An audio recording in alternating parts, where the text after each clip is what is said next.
Getting tactical on becoming a professional creator. I've written books, songs, um, drawings, all these videos. It's just, I guess, a part of my nature now that I'm a creator, a builder of sorts.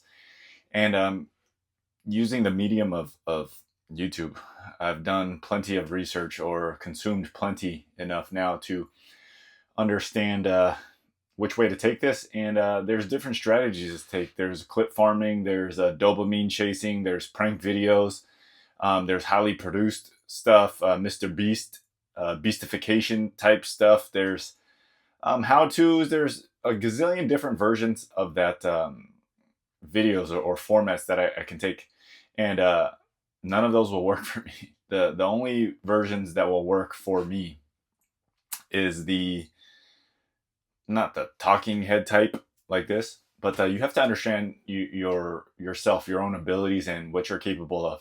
If this is a long term endeavor, that's my first advantage. It's a long term thing. I'm not so concerned about views or likes and whatnot. It's about building a community around trust. And trust you just build over time. It takes time. Some people might watch one video and trust you right away. Some might take 10, some might take a year. Trust takes over time and iterations and touches between videos and things that you say, whether you're consistent or inconsistent or just having people hear your thoughts more or less, and they will begin to understand how you think and feel and your approaches on life. If you're too fake for too long, you'll rip apart from the insides.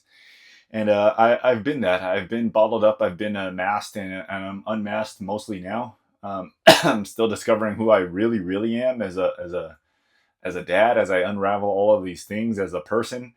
Um, there's a lot of drama and trauma and shame and embarrassment and all of these things around my childhood that I'm discovering.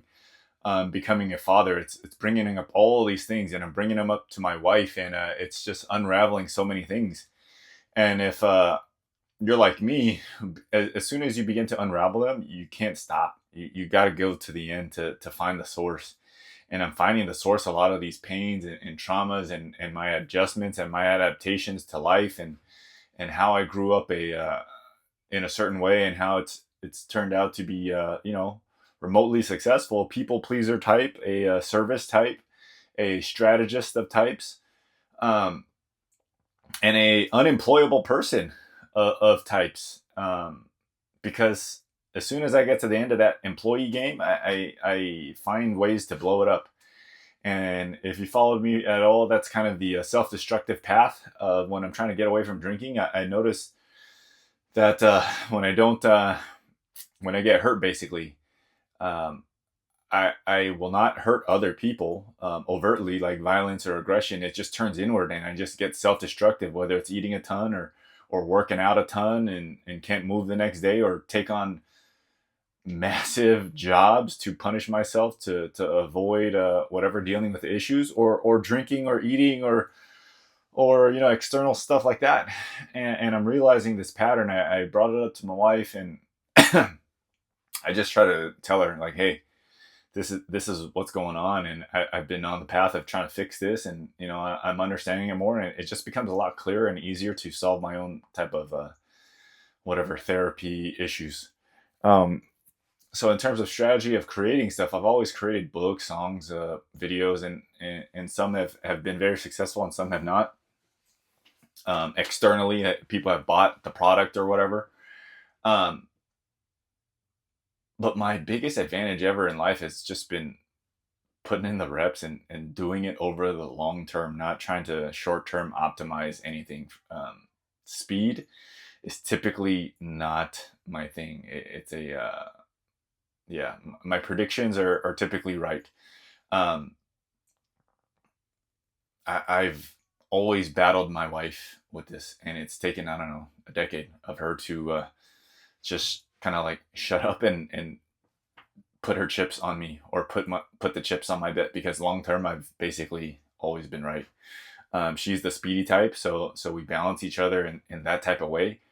Um, but my investments, the long ones that I've adjusted over time, they've been right, and I tell her all the time she has by far been my best bet.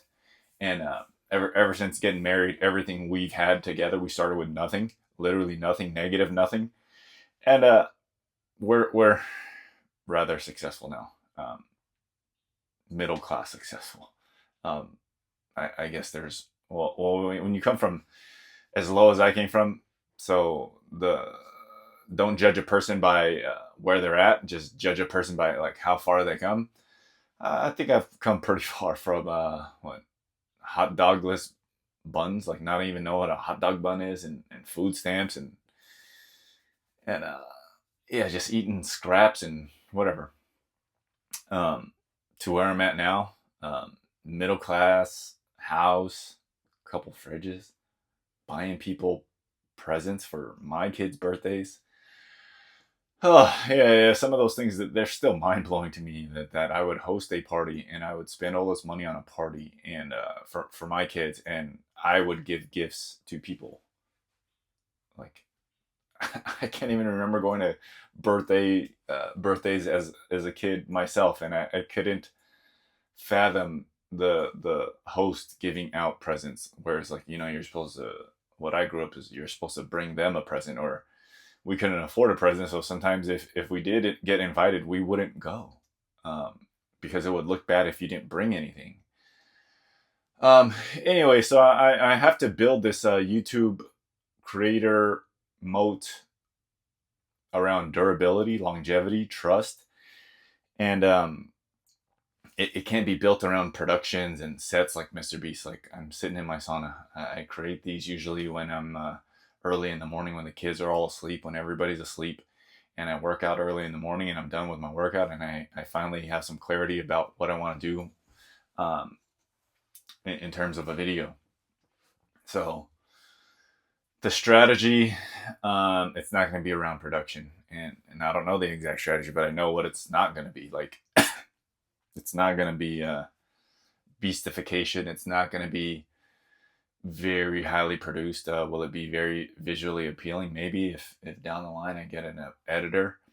Um, but building the systems around me, save yourself some time, energy, money, stress. SYSTEMS. That's all I'm thinking as I'm doing this. Save yourself time, energy, money, stress. So the systems of literally, if you guys saw this, I'm sitting in the sauna. The microphone's plugged in. Got the microphone now, and it's framed. It's literally sitting on the door handle of the sauna.